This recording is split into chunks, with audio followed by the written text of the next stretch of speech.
Iki tenang ya Mbak, sudah 8 tahun ditinggal lagi. Mbak terus berjuang mencari keadilan buat Aiki. Tenang di sana ya. Baik, tentu yang pertama saya mohon maaf pada seluruh warga negara Indonesia karena selama ini saya tidak pernah muncul di media. Tentunya karena apa? Saya seorang anggota polisi masih aktif, yang mana saya taat pada aturan-aturan serta kode etik. Orang setelah 3x24 jam ya, ada saatnya. Boleh ngomong seenaknya kalau belum melihat penjara memang silakan. Tapi kalau sudah nangis kamu. Kalau Farudiana di prank oleh Aep, marahnya jangan sama Dede, marahnya jangan sama saya, ya sama Aep dong. Karena Aep sudah ngeprank, sudah membuat keterangan yang tidak dia ketahui, diduga bohong. Nah,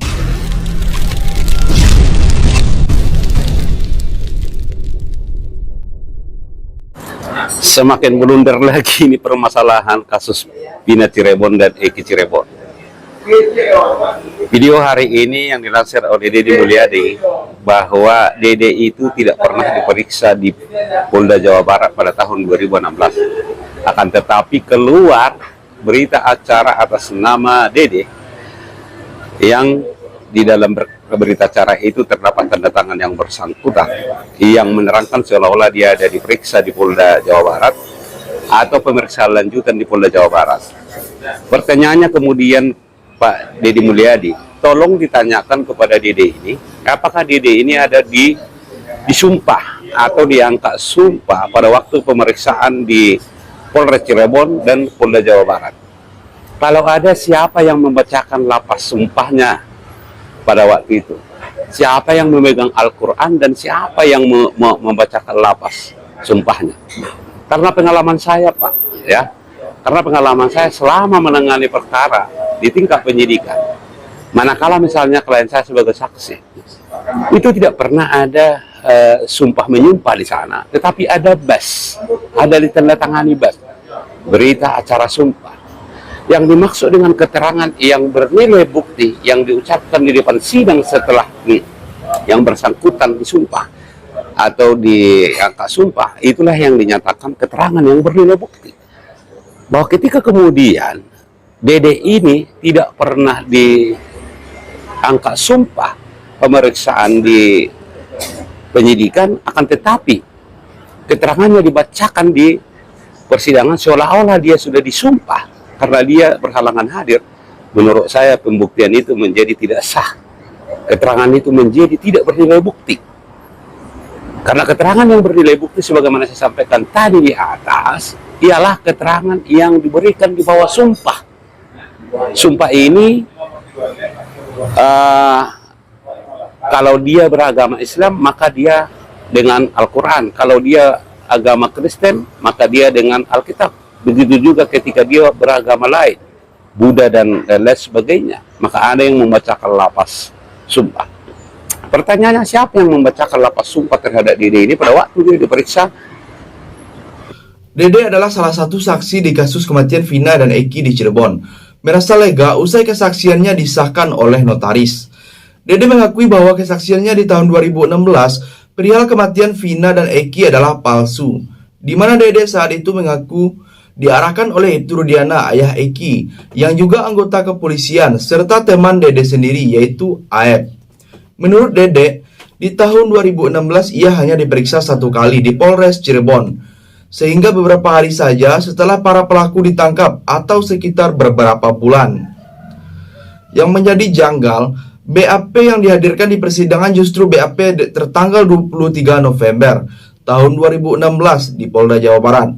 Deddy Mulyadi yang mendampingi Dede menghadap notaris pun menambahkan, ini artinya bukan hanya Dede yang berbohong, namun juga yang membuat berita acara pemeriksaan. Jadi, bagaimana pendapat kalian? Silahkan tulis komentarnya di bawah. Gue ngeliat dia itu gimana ya? Dia tuh kayak bukan seorang lawyer. Dia itu tulus, sebagai seorang ibu yang menyayangi anaknya, yang sedang memperjuangkan anaknya. Gila, dahsyat banget getarannya Bu Titin tuh sampai ke gua yang cuman ngeliat doang di sini gitu.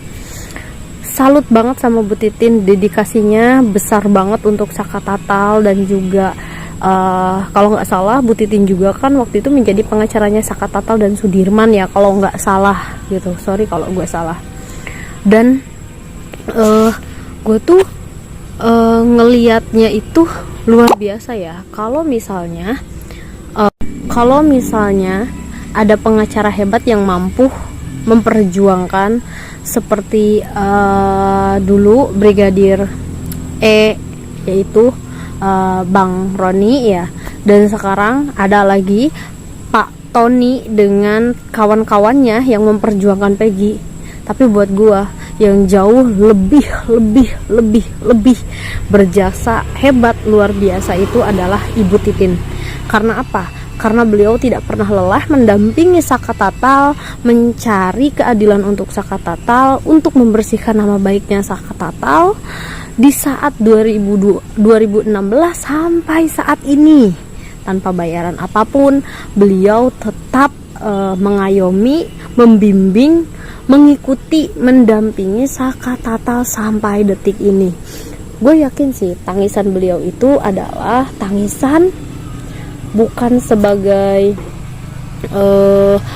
seorang lawyer saja ya, tapi juga sebagai seorang ibu. Intinya gue berdoa yang terbaik, semoga Saka Tatal dan juga ke-7 terpidana lainnya bisa mendapatkan keadilan dan bisa segera dibebaskan. Terima kasih.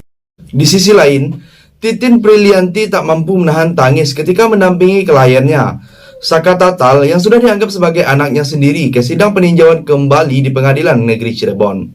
Saka Tatal berjalan menuju ruang sidang ditemani oleh Titin, Farhan Abbas, Krisnamurti, dan kuasa hukum lainnya. Namun, rombongan wartawan yang sudah menunggu kedatangan mereka mencegatnya untuk menanyakan persiapan mereka jelang sidang. Di antara para kuasa hukum Saka Tatal, raut wajah Titin terlihat begitu emosional. Titin seketika tak kuasa menahan air matanya. Ia menangis di dekat Saka Tatal. Perempuan berkacamata itu beberapa kali mengusap air mata yang membasahi wajahnya dengan tisu. Jadi, bagaimana pendapat kalian? Silahkan tulis komentarnya di bawah. 500 juta barang siapa? Jadi di video yang saya stitch ini ya, ini ada Nikita Mirzani yang melakukan sayembara sebesar 500 juta bagi siapapun yang bisa menemukan aib. Ya, yang bisa menemukan aib. Nah, yang bagi saya ini sayembara omong kosong. Kenapa saya bilang sayembara omong kosong? Jangankan 500 juta.